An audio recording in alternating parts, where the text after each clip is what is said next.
Hi hello friends, welcome back to our channel. Friends, ఈరోజు వీడియోలో వచ్చేసి మనమైతే రైతు బంధుకు సంబంధించిన ఒక అప్డేట్ అయితే వచ్చింది. ఆ అప్డేట్ అయితే మీకు అయితే చెప్తాను కాబట్టి వీడియోని ఎక్కడ స్కిప్ చేయకుండా పూర్తిగా ఎండ్ వరకు చూడండి. అలాగే వీడియో నచ్చితే వీడియోని ఒక లైక్ చేసి మన ఛానల్కి అయితే సబ్స్క్రైబ్ చేసుకోండి.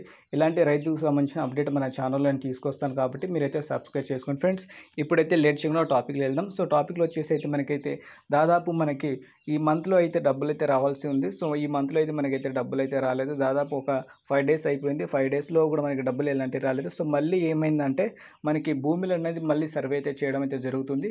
ఆ సర్వే కంప్లీట్ అయిన తర్వాత మళ్ళీకి రైతులకైతే డబ్బులు ఇస్తామని చెప్పడం జరుగుతుంది. ఎందుకంటే గత ప్రభుత్వం ఉన్నప్పుడు ప్రతి ఒక్క అంటే రిజిస్ట్రేషన్ ల్యాండ్ ఏదైతే ఉంటుందో వాళ్ళకైతే ప్రత్యేకంగా డబ్బులు ఇవ్వడం అయితే జరిగింది. సో ఈసారి అలా కాకుండా ఎవరైతే వ్యవసాయం చేస్తున్న రైతులు ఉంటారో వాళ్ళకే మాత్రమే రైతు భరోసా సంబంధించిన డబ్బులు ఇస్తామని చెప్పడం అయితే జరుగుతుంది కాంగ్రెస్ ప్రభుత్వం.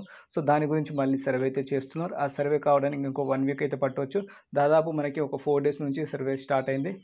మినిమం ఒక 15 డేస్లో ఒక రిపోర్ట్ వస్తే దాని ప్రకారంగా మనకి రైతు భరోసా సంబంధించిన డబ్బులు అయితే ఇస్తామని చెప్పడం జరుగుతుంది. సో ఒకవేళ డబ్బులు రాగానే మీకైతే అప్డేట్ ఇస్తాను కాబట్టి ఈసారి మనకి ఈ వీక్లో ఎలాంటి డబ్బులు రాలేదు. ఒకవేళ నెక్స్ట్ వీక్లో అయితే మనకైతే కంపల్సరీ డబ్బులు అయితే వస్తాయి.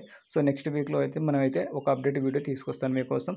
వీడియోని మీకు నచ్చితే మాత్రం వీడియోని ఒక లైక్ చేయండి. అలాగే మన ఛానల్కి అయితే సబ్స్క్రైబ్ చేసుకోండి. Thank you for watching friends. జై హింద్.